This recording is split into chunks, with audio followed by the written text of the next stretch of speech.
ওই আবু সাইদকে ফিরিয়ে দিতে পারবে? আবু সাইদের রক্ত বিধা দিতে পারবে? পুলিশ রিপোর্ট দিয়েছে সন্ত্রাসী তাকে গুলি করে করেছে, তার জন্য একটা ছেলেকে আটকে রাখছে, 12 দিন পরে আজকে ছেড়েছে। কেন? কোন ছেলে গুলি করেছে? পরিষ্কার দেখা যায় পুলিশ গুলি করেছে, দায়ী না পুলিশ, ওকে হত্যা করো। কোরআনে হুকুম হলো হত্যার বদলে হত্যা, যে পুলিশ করে ওকে হত্যা করো, তাহলে বলছো তুমি সত্যবাদী। আর বাঁচানোর জন্য বলছে পুলিশকে বাঁচাতে হবে, পুলিশের জোরেই তো ঠিকই আছে, পুলিশকে বাঁচাতে হবে বলছে সন্ত্রাসীরা হত্যা করেছে। এত সস্তা বললেই হবে? তোমার রিপোর্টের 3 মূল্য দেয় না দেশের মানুষ, পুলিশ রিপোর্টের কোনো মূল্য দেশের মানুষ দেয় না। যে পুলিশ আমাকে হত্যা করে বানাতে পারে, যে পুলিশ আমার নামে 10টা মিথ্যা মামলা দিতে পারে, সে পুলিশকে রক্ষা করি আমরা। জনগণের পয়সা দিয়ে যে পুলিশ পোষা হয়, বিডিআর পোষা হয়, আর্মি পোষা হয়, এদের প্রতি মানুষের সামান্যতম আর সম্মান মর্যাদা এখন আর নাই। হেলানি লাশ পড়ে থাকলো সে কাঁটাতারের বেড়ার উপরে, সারা দুনিয়া দেখলো, অথচ এখন বিচার হয় নাই। এই আধিপত্যবাদী শক্তির লোকেরাই এখানে সব কাজ করছে, অথবা আমাদের সরকার এগুলি করছে নিজে। আর এই জন্য আমি ধন্যবাদ দেই আমারই মধ্যে একজন অধ্যাপক, জাহাঙ্গীরনগর বিশ্ববিদ্যালয়ের মহিলা অধ্যাপিকা নাহার সুলতানাকে, যে তিনি তার নিজের রুম থেকে প্রধানমন্ত্রীর ছবি নামিয়ে দিয়েছেন। তিনি পরিষ্কার বলেছেন এই সমস্ত হত্যাকাণ্ডের জন্য দায়ী হলো এই প্রধানমন্ত্রী। অস্বীকার করলে হবে না, মিথ্যা বলবেন না, মিথ্যা বলা পরিত্যাগ করেন, সবার আগে সত্যবাদী হন। একটু আগেই আয়াতটা বললাম, কুলু কওলান সাদীদা ইসলিহ লাকুম আমালাকুম, তোমরা সত্য কথা বলো, তাই সমস্ত জিনিস আল্লাহ পাক সংশোধন করে দিবেন। মিথ্যা বললে আরো বেশি পাপী হবে। একটা মিথ্যা বলার পাপ, একটা ছাত্র হত্যা করার পাপ। নিরীহ নির্দোষ ছাত্ররা দিয়েছিল একটা কোটা সংস্কার আন্দোলনের জন্য। কি সে কোটা? মুক্তিযোদ্ধার নামে 56% কোটাতেই ভর্তি হতে, আগে কোটাতেই 56% কোটা নির্দিষ্ট ছিল। আর এই প্রাইমারি স্কুল যে একেবারে সহজ, এইখানে 96% হলো কোটা, আর মাত্র অল্প ক্ষুদ্রাংশ থাকে সেখানে যাবে মেধার ভিত্তিতে। তাহলে এদেশের ছাত্ররা কি জন্য লেখাপড়া করবে, কি জন্য বিসিএস করবে, যে তাদের যদি কোনো সুযোগই না থাকে? এই সত্য দাবি নিয়ে তারা এগিয়ে গেছিল, একটা মাত্র দাবি নিয়ে, সেখানে গুলি করে পরে এখন 9টা দাবিতে পরিণত হয়েছে। যত গুলি করবে তত দাবি বাড়বে। কিন্তু চিরদিনের জন্য বাংলার ইতিহাসে এই প্রধানমন্ত্রী চিহ্নিত হয়ে থাকবে একজন মিথ্যাবাদী খুনি হিসাবে। সাবধান, এগিয়ে যাওয়ার চেষ্টা করো না। আমাকে মারবে এসে, আমি একজন বিশ্বের প্রফেসর, অত সহজে আমাদের জীবন চলে গেছে, আমরা মরবো। 77 বছর বয়স চলতে আর বাঁচার দরকার নেই, কিন্তু মিথ্যার সঙ্গে আপোষ করতে রাজি নই। কি হচ্ছে এখানে? বাংলাদেশ কিসের স্বাধীন দেশ? মিথ্যা দেশ। মুখে বলা 30 লক্ষ মানুষের রক্ত দিয়ে দেশ স্বাধীন হয়েছে, আরো কয় লক্ষ চাও তোমরা? আজকে ইন্টারনেট বন্ধ করে মনে করছে দুনিয়া জানতে পারবে না? দুনিয়া সবই দেখছে বাংলাদেশ একটা হত্যাকারী দেশ, বাংলাদেশ একটা সবচেয়ে বাজে দেশ। যে দেশ একদেশ সম্মানের স্থানে ছিল, আমাদের 1 কোটির মতো ছেলেরা বিদেশে চাকরি বাকরি করে পেটের দায়ে সংসার চালায়, ওখানে চাকরি রেমিটেন্স পাঠায়। বিগত 10 দিনে সবচেয়ে কম রেমিটেন্স এসেছে এই মাসে, জুলাই মাসে, মাত্র $138 কোটি। তাদের বাচ্চা কাচ্চা না খেয়ে মরতেছে। আজকে যে মায়ের বুক খালি হয়েছে, যে বাপের বুক খালি হয়েছে, সে জানে মৃত্যুর ব্যথা কি। দুনিয়া ধ্বংস হয়ে যাচ্ছে, এরপরও বলা হচ্ছে আমরা কিছুই না, সব সন্ত্রাসীরা মেরেছে। কে সে সন্ত্রাসী? চিহ্নিত করো তাদেরকে। সেই সন্ত্রাসীদের মধ্যে এখনো কথা আছে যে হিন্দি ভাষা মানে যে শোনা যাচ্ছে, হিন্দি ভাষায় কি বাংলাদেশে কথা বলে? কারা সেই হিন্দিওয়ালারা? যদি বিচার বসে, বিচার তো হবেই, আজ হোক কাল হোক, জীবদ্দশা হবে বা মৃত্যুর পরে হবে, বিচার হতেই হবে, হবেই। বিশ্ব বসে নাই, সারা দুনিয়ার চোখ এখন বাংলাদেশের দিকে। তুমি হয়তো মনে করেছো ইউটিউব বন্ধ করে দেবো, আর এসে আবার তো কিছু নাম তোমার বলে ইন্টারনেট বন্ধ করে দেবো। দুনিয়ার বহু ইন্টারনেট আছে, তারা সবই দেখতে পাচ্ছে। অত আর মিথ্যা নয়, সত্যের কাছে মাথা হতে করো। হাসপাতালে গিয়ে মিথ্যা রুগী দেখার জন্য ঢং করতে যেও না। চেষ্টা করো ওই আবু সাইদকে ফিরিয়ে দিতে পারবে? আবু সাইদের রক্ত বিধা দিতে পারবে? পুলিশ রিপোর্ট দিয়েছে সন্ত্রাসী তাকে গুলি করে করেছে, তার জন্য একটা ছেলেকে আটকে রাখছে, 12 দিন পরে আজকে ছেড়েছে। কেন? কোন ছেলে গুলি করেছে? পরিষ্কার দেখা যায় পুলিশ গুলি করেছে, দাঁড়িয়ে পুলিশ ওকে আগে হত্যা করো। কোরআনে হুকুম হলো হত্যার বদলে হত্যা। যে পুলিশের ওকেই আগে হত্যা করো, তাহলে বলছো তুমি সত্যবাদী। আর বাঁচানোর জন্য বলছে পুলিশকে বাঁচাতে হবে, পুলিশের জোরেই তো ঠিকই আছে, পুলিশকে বাঁচাতে হবে বলছে সন্ত্রাসীরা হত্যা করেছে। এত সস্তা বললেই হবে? তোমার রিপোর্টের 3 মূল্য দেয় না দেশের মানুষ, পুলিশ রিপোর্টের কোনো মূল্য দেশের মানুষ দেয় না। যে পুলিশ আমাকে হত্যা করে বানাতে পারে, যে পুলিশ আমার নামে 10টা মিথ্যা মামলা দিতে পারে, সে পুলিশকে রক্ষা করি আমরা। জনগণের পয়সা দিয়ে যে পুলিশ পোষা হয়, বিডিআর পোষা হয়, আর্মি পোষা হয়, এদের প্রতি মানুষের সামান্যতম আর সম্মান মর্যাদা এখন আর নাই। আল্লাহ পাক আমাদের দেশকে তিনি তার নিজের রহমতের কারণে দেশ বাঁচাবেন। আল্লাহর রহমতের দেশটা ঠিকই আছে, তোমার চেষ্টায় নয়। মনে ভালো করে আল্লাহ পাক বলছে, মা লাকুম লা তুকাতিলুনা ফি সাবিলিল্লাহ আল মুস্তাযআফিন মিনার রিজালি ওয়ান নিসা ওয়াল বিলদান আল্লাযিনা ইয়াকুলুনা রব্বানা আতিনা মিন লাদুন্না ওয়ালিয়্যা ওয়াজআল লানা মিন লাদুনকা নাসীরা। আল্লাহ বলছেন, হয়তো এখন আমরা শুনতে পাচ্ছি না, কোরআনে বলে দিয়েছে মানুষের হলো কি, সূরা নিসা 75 আয়াত, মানুষের হলো কি, তোমরা কেন যুদ্ধে লড়ে যাচ্ছ না, কেন লড়াই করছো না? অথচ আল মুস্তাযআফিন মিনার রিজাল, পুরুষ নারী দুর্বল শ্রেণী তারা কান্নাকাটি করছে আমার কাছে, আল্লাহ ওয়াজআল লানা মিন লাদুনকা ওয়ালিয়্যা, আল্লাহ তোমার পক্ষ থেকে তুমি নেতা পাঠিয়ে দাও, ওয়াজআল লানা মিন লাদুনকা নাসীরা, তোমার পক্ষ থেকে আমাদের সাহায্যকারী পাঠিয়ে দাও। আমরাও দোয়া করছি প্রাণ ভরে, হে আল্লাহ এই নেতা হটাও, নতুন নেতা পাঠিয়ে দাও। যে নেতা মানুষের জন্য কল্যাণ আনে, যে নেতা দেশের ইসলামের কল্যাণ বয়ে আনে, ওই নেতা পাঠাও, জালিম নেতা হটাও। আল্লাহ হটাবে, তোমার কিছু বলা লাগবে না। কোন ভাবে তুমি হটবে তুমি জানো না। পর্যন্ত বাইডেন বুশ বাড়াবাড়ি করছিল, যেদিন সে অস্ত্রের চালান পাঠালো, অনুমোদন দিল হামাসকে হত্যা করার জন্য, তার পরদিন তার করোনায় ধরলো। কথা বলতে পারে কেন? কি হলো? কি বাইডেন গিরি নমরুদ দেশে ও এটা গলার পরে বাইডেন বললো, না এই শীঘ্র নেতানিয়াহুকে ডাকো, এই যুগের হালাকু খাতে নেতানিয়াহু, ওকে ডাকো, ওকে বলে দিল, বাবা তুই চুক্তিতে রাজি হয়ে যা, আর আমি তো মরেই যাচ্ছিলাম, বাসে দেশে ঈশ্বর, এখন তুই তো ঠিকঠাক হ, ওইরকম করোনায় ধরবে তোমার এই আমল তো কিছু হয় না। আজকাল কোন দিক দিয়ে আল্লাহ মারবে ঠিক নাই, বেশি বাড়াবাড়ি আল্লাহর সঙ্গে লড়াই করতে যেও না। আল্লাহর সঙ্গে পাল্লা যে করেছে টেকে নাই, নমরুদ বাঁচে নাই, ফেরাউন বাঁচে নাই, ফেরাউনকে আল্লাহ নদীতে ডুবিয়ে মেরেছেন, আল্লাহ নমরুদকে ছোট্ট একটা মশা দিয়ে মেরে দিচ্ছেন। এসব ইতিহাস ভুলে গেলে হবে? অর্থাৎ শক্তির বড়াই করো না। যারা ইমান আসাধ্য মিন্না কুওয়াতান বলেছিল আদের কম, আমাদের চেয়ে শক্তিশালী দুনিয়াতে কে আছে? এই অহংকার করার কারণে আল্লাহ পুরো আদ কমকে ধ্বংস করে দিয়েছেন। এই যে বৃষ্টি হচ্ছে না, 8 দিন বৃষ্টি আর 7 দিন একটানা ঝড় ঝঞ্ঝা বইয়ে পুরো আদ কমকে আল্লাহ ধ্বংস করে দিয়েছেন। পড়ে দেখুন নাম পড়া কোন বৃষ্টির রহমতের, এই বৃষ্টি আল্লাহকে বহু জালেম করে ধ্বংস করে দিয়েছে। আর যে মুমতারনা সাদের কম সালের কম জুলুম করতে করতে একেবারে চূড়ান্ত পর্যায়ে পৌঁছে গেছিল, তখন সে সালের কমকে আল্লাহ পাক নবী সালেহ বলেন, সালেহ তোমার বাচ্চা কাচ্চা নিয়ে বেরিয়ে চলে যাও। হঠাৎ মেঘমালা এসে গেল, গরমে 3 দিন একটানা ছটফট করেছে লোক, কোথাও যেতে পারে না। আজকে যেমন ক্যালিফোর্নিয়া হচ্ছে দেখছেন আমেরিকা, ক্যালিফোর্নিয়া আগুন জ্বলছে না, আগুনকে করতে আসলো, চারিপাশে নদী, আগুন করতে আসলো। আল্লাহ এগুলো যুগে যুগে দেখিয়ে দিয়েছেন। আগুনে এসে 3 দিন এমন আগুন ক্যালিফোর্নিয়ার 5000 মানুষকে সরিয়ে দিয়েছে, এসি মেসি সব শেষ, পুরি সব ছাপ হয়ে গেছে। তো আল্লাহ পাক সেই আগুনে 3 দিন ধরে ওদেরকে পোড়াইছেন, ছটফট করেছে, কোথাও যাও কোন পাত্তা পায় না। হঠাৎ দেখা গেল মেঘ এসে গেছে, মানুষ দৌড়ি সেই মেঘের তলা চলে গেল। লোকেরা বললো, হাজা আর যে মমতারনা, এই যে আসছে মেঘ আমাদেরকে বৃষ্টি বর্ষণ করাবে। এবার সমস্ত জালেমরা ওই মেঘের তলায় হাজির হলো। এইবার আল্লাহর পক্ষ থেকে হুকুম হলো, এই মেঘ তুমি আগুনে পড়লে দাও, সবগুলো পুড়িয়ে শেষ করে দাও।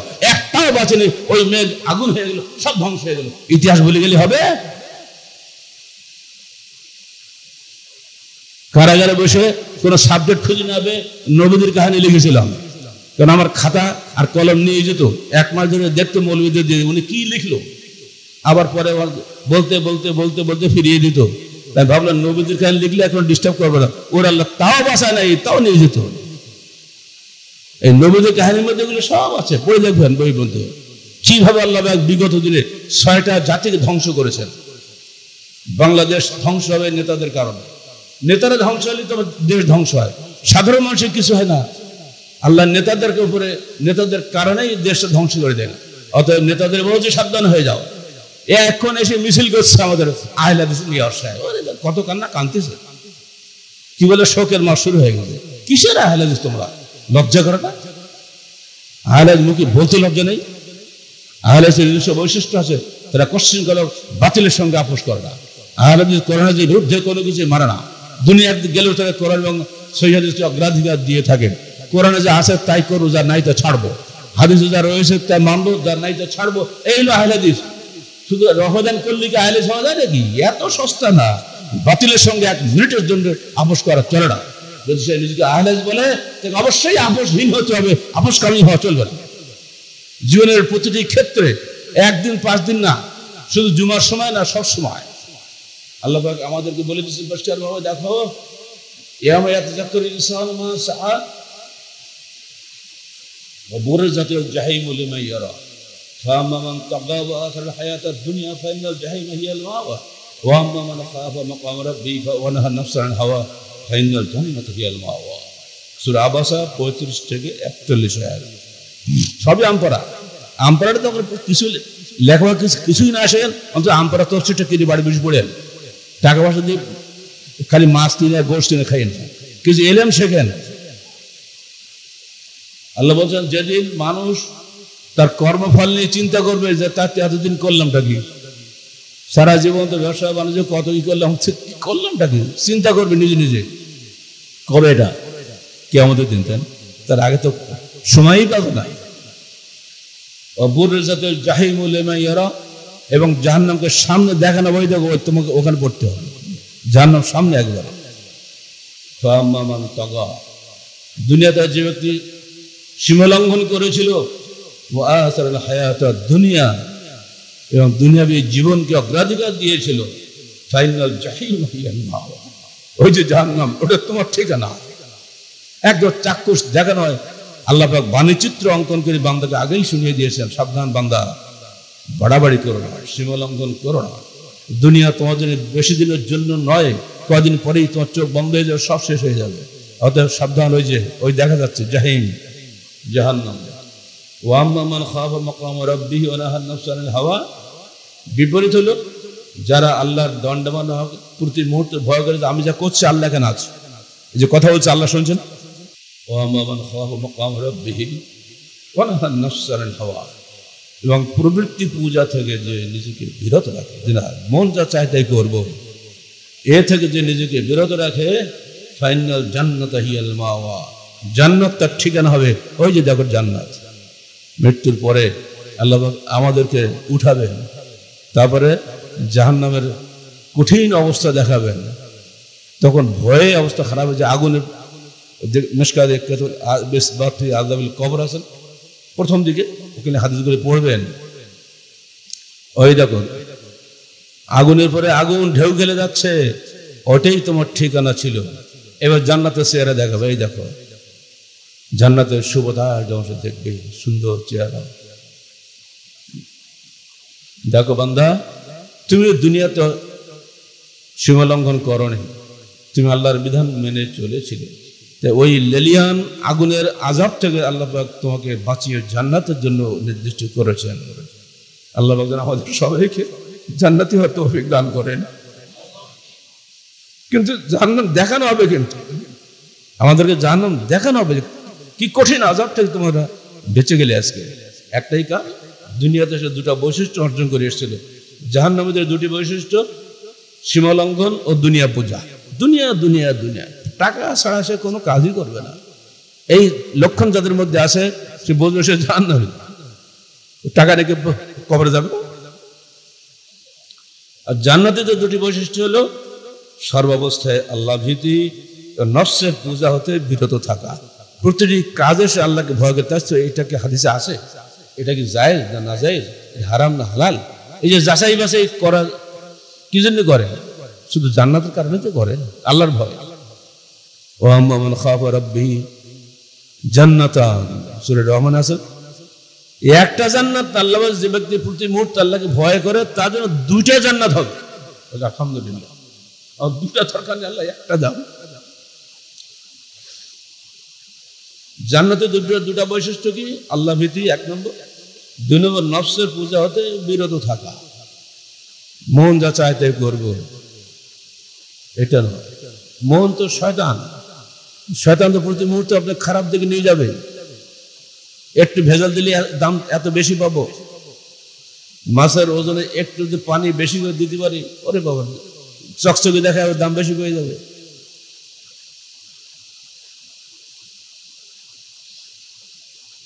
তাফসীর 30 দিন পরে পড়বেন, 89 পৃষ্ঠায় পাবেন। জান্নাতি এবং জাহান্নামী এই দুটি বিষয়ে আল্লাহ রাসূল বক্তব্য শুনলেন। একটা কোরআন শুনলেন, এবার হাদিস শুনলেন। আন হারিস ইবনে ওয়াহাব قال قال রাসূলুল্লাহ বলে সাল্লাল্লাহু আলাইহি ওয়াসাল্লাম বলবেন, যত বলেন 10টা নেকি 10টা গুনাহ ঝরবে, 10টা মর্যাদা বৃদ্ধি পাবে। সাল্লাল্লাহু আলাইহি ওয়াসাল্লাম বলছেন কৃপণতা করবেন না। আন হারিস ইবনে ওয়াহাব বলছেন রাসূলুল্লাহ সাল্লাল্লাহু আলাইহি ওয়াসাল্লাম একদিন আমাদেরকে বললেন, আলা উখবিরুকুম বিআহলিল জান্নাহ, আমি কি তোমাদেরকে জান্নাতবাসীদের সম্পর্কে খবর দেব না? শুনে রাখো, কুল্লু দাঈফিন মুতাদাআফিন, প্রত্যেক দুর্বল এবং যাদেরকে দুর্বল করা হয়েছে, হামাস যারা আজকে তাদেরকে দুর্বল, তারা আদৌ দুর্বল নয়, তাদেরকে দুর্বল করা হয়েছে, তাই না? প্রতিদিন বোমা মারছে, সুমনে মানুষ মরছে, এর মধ্যে দেখা যাচ্ছে মহিলারা কোরআন পড়ছে। আহা, কল্পনা করা যায়? বাচ্চা কোলে রক্ত ঝরছে, বাবা যাচ্ছে লাশের কবর দিতে, হঠাৎ বোমা পড়লো, বাবা এবং সন্তান দুজনেই কবরে চলে গেল। কিন্তু কোরআন ছাড়ছে না মহিলারা, কোরআন পড়ছে। কোরআনই একমাত্র সান্ত্বনা। আল্লাহ বলছেন ভয় নাই, ভয় নাই, তোমরা শহীদ হয়ে যাচ্ছ, যদি মরো জান্নাত, আজ বেঁচে থাকো তোমরা গাজী। তাদের নেতা ইসমাইল হানিয়াকে মেরে দিল, তার ইতিপূর্বে তার 3টা মেয়েকে হত্যা করেছে। আমি ভাবছিলাম বোধহয় ছেলে বলে কিছু নাই, আলহামদুলিল্লাহ তার একটা বীর সন্তান বেঁচে আছে। এখন ছেলে বলেছে বাবার রক্তের প্রতিষ্ঠা আমি নেব, কারো দরকার নাই। আবার যুদ্ধ শুরু হয়ে গেল নতুন করে, কিসে কোথায় যাবে আল্লাহ জানে। নতুন জিহাদের পটভূমি তৈরি হয়ে গেছে সেখানে। যত মারবে তত প্রতিরোধ বাড়বে। মারার চিন্তা ছাড়ো, ক্ষমার চিন্তা করো। জাতির সামনে প্রকাশ্যে ক্ষমা চাও, যা করেছে সব দায় দায়িত্ব আমার, কারণ আমি এই দেশের প্রধানমন্ত্রী। আমি তোমাদের কাছে ক্ষমা চাচ্ছি। যেসব শিক্ষার্থী তরুণ চলে গেছে দুনিয়া থেকে, আর একটা জীবনে ফেরত দিতে পারবো না, তাদের জন্য যা কিছু করণীয় শক্তি আমার আচার সবই করব, তোমরা আমাকে ক্ষমা করো। এটুকু বললে অন্তত তাদের বাপ মাদের অন্তর একটু শান্ত হবে, তাই না? তা না, আবু সাইদকে মারলো, সবাই দেখলো, এখন বলা আছে মেরেছে সন্ত্রাসীরা। এর মতন মিথ্যাচার, এর মতো মিথ্যা রিপোর্ট হতে পারে? আগামী দিনে পুলিশ বাহিনী বাতিল হয়ে যাবে যদি মিথ্যাচার তার সবসময় করতেই থাকে।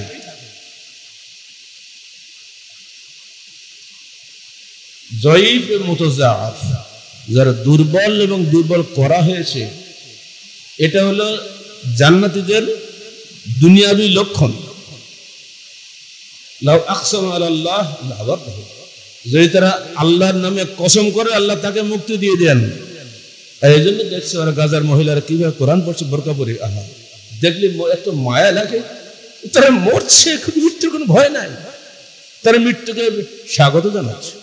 যখন আমি নওগাঁ কারাগারে ছিলাম, তোর কুয়েত থেকে একটা পত্রিকা বের হয়, সে পত্রিকা ছেলেরা আমাকে পাঠিয়েছিল, আরবি পত্রিকা। সেখানে দেখলাম 90 সালে কথা, এটা দৈনিক মৃত্যুর মিছিলের মধ্যে গাজায় 40,000 ছেলে মেয়ে হাফেজ হয়েছে। চিন্তা করতে পারেন, আমরা তো আরামে খাচ্ছি ঘুমাচ্ছি, আমরা হাফেজ হতে পারি না। হাফেজের যে মর্যাদা আল্লাহর কাছে আছে, সে মর্যাদা কারো নাই। এই জন্য আমি নিজের সবসময় দুঃখ করি, আমি কেন হাফেজ হলাম না? কেন আমার আশপাশে কোনো প্রতিষ্ঠান ছিল না, হাফেজ পরিবেশ লাগবে তো, সে পরিবেশ ছিল না বলে আমি হতে পারি নাই। কিন্তু কারাগারে গিয়ে 38 বার কোরআন খতম করেছি, অর্ধেক কোরআন আমার হেফজ এমনি হয়ে গেছে। কিন্তু হাফেজের মর্যাদা কি? আল্লাহ পাক বলবেন কি আমাদের, হে হাফেজ কোরআন পড়তে যাও, কোরআন পড়তে থাকো, পড়তে পড়তে একেবারে যেখানে শেষ হবে ওইখানে তোর মর্যাদা শেষ হবে। সুবহানাল্লাহ, এত উচ্চ মর্যাদা কার হবে না? হাফেজের বাপ মারও ঠিক একইভাবে মর্যাদা বাড়বে। আমাদের কি মর্যাদা? তোমরা যে ছেলেকে হাফেজ করেছিলে, হাফেজ করার জন্য তাকে চেষ্টা করেছিলে, এজন্য ওই ছেলের সঙ্গে তোমাদের মর্যাদা বিরুদ্ধ হয়ে গেল। আল্লাহ এই মর্যাদা অধিকার আল্লাহ আমাদেরও করেননি। আমার এই ছেলে, আমাদের ছেলেকে আমরা হাফেজ করিয়েছি, এটা কিন্তু দারুণ একটা নেকির কাজ। যতই তুমি জুলুম করো, মুসলমান ছেলে হাফেজ হবেই হবেই হবেই, কেউ ঠেকাতে পারবে না। কোরআন হলো একমাত্র সান্ত্বনার স্থল। কোরআনকে বাদ দিয়ে মুসলমান এক পা বাড়াতে পারে না। কোরআনের চাইতে বড় সান্ত্বনা কোথাও নাই। আর কোরআন বুঝতে হবে আমাদের, আমরা বাংলা ভাষী, এজন্য আমরা কোরআনের বাংলা অনুবাদ এবং তফসির করে দিয়েছি। এখন আল্লাহ কদিন হায়াতে রাখবো জানি না, চেষ্টা চালিয়ে যায় সবসময় কোরআনের খেদমতই আমরা সবসময় আছি। আপনারা চেষ্টা করবেন কোরআন পড়ার জন্য। কিছুই না বোঝেন, সকালে না বুঝেও যদি কোরআন পড়ে তা তো নাকি ব্যাপার। প্রতি হরবে কত? 10 নাকি না? আর রমজানে তো 700 নাকি, হিসাব নিকাশ নাই। আল্লাহ আমি নিচে দেবো, আমি আসছি, আমি তোমাদের নেকি দেবো, দেখি কোনো হিসাব নিকাশ নাই। না বুঝে পড়েন তাও ভালো, অনুধাবন করলে আরো ভালো, কোরআন অনুধাবন। এবার 2 নম্বর, আল্লাহ উখবিরুকুম বিআহলিন নার, আমি কি তোমাদেরকে জাহান্নামীদের সম্পর্কে খবর দিব না? কুল্লু উতুল্লিন জাওয়াজিন মুস্তাকবিরিন, বুখারী মুসলিম হাদিস। প্রত্যেক অন্যায় কাজের ঝগড়াকারী, আমাদের দেশের নেতারা অন্যায়ের পক্ষে ঝগড়া করছে না, কি সব দেয় আপনার টকশো নাকি কচু বলে, সেখানে যারা যাচ্ছে সব মিথ্যাবাদ, একেবারে ডাহা মিথ্যাবাদ। আর ও হেড একজন বসিয়ে আছে, এরাই অন্যায়ের পক্ষে ঝগড়া করছে। যতই বলো কেউ শোনে, দেখতে পাচ্ছে যে কে মারছে। জব্বাস, কৃপণ, নিজের পয়সা খরচ করে না। যেদিন শেখ মুজিব মারা গেলেন, সপরিবার নিহত হলেন, তার মন্ত্রীরাই পরদিন চলে গেল খন্দকার মোশতাকের মন্ত্রিসভায়, কে আগে কোন পোস্ট কোন পদে মন্ত্রী হবে লাইন দিল। এই ইতিহাসটা আমরা ভুলে গেছি নাকি? আজকে যারা আপনার পক্ষে টকশো লম্বা বক্তৃতা করছে, অবস্থা পরিবর্তন হলে ওরাই যে দৌড়ে যাবার বিরোধী পক্ষে, বাবা আমার মন্ত্রিত্বের অভ্যাস আছে, আমাকে এই মন্ত্রী বানাও, আমার অভিজ্ঞতা আছে। কেউ আপনার সাথে থাকবে না। অতএব সাবধান। সেই সময়ের স্পিকার মালেক উকিল ওকালতি করেনি, কারণ মালেক উকিল তো লকব হয়ে গেছে। লন্ডন এয়ারপোর্টে নেমেই বলছে বাংলাদেশের ফেরাউনটা ধ্বংস হয়েছে। ইনি 2 দিন আগে তার নেতার প্রশংসায় গীত গাইতো না। স্পিকার মানে বোঝেন তো, সংসদের নেতা। যে জায়গায় নেতা মরেছে, এইবার চলে গেছে, ও মরার সময় লন্ডনে যাচ্ছেন, বিমানে ছিলেন, নেমেই বলছে বাংলাদেশের ফেরাউনটা ধ্বংস হয়ে গেছে। আগে ছিল একেবারে নিজের লোক, এবার হলো ফেরাউন। অতএব কেউ আপনার সঙ্গে নাই, যিনি সর্বোচ্চ দায়িত্বে আছেন, সরকার প্রধান। বাবা সাবধান হও, সাবধান হও মহিলা, তুমি সাবধান। আর জিদ করো না, যথেষ্ট হয়েছে।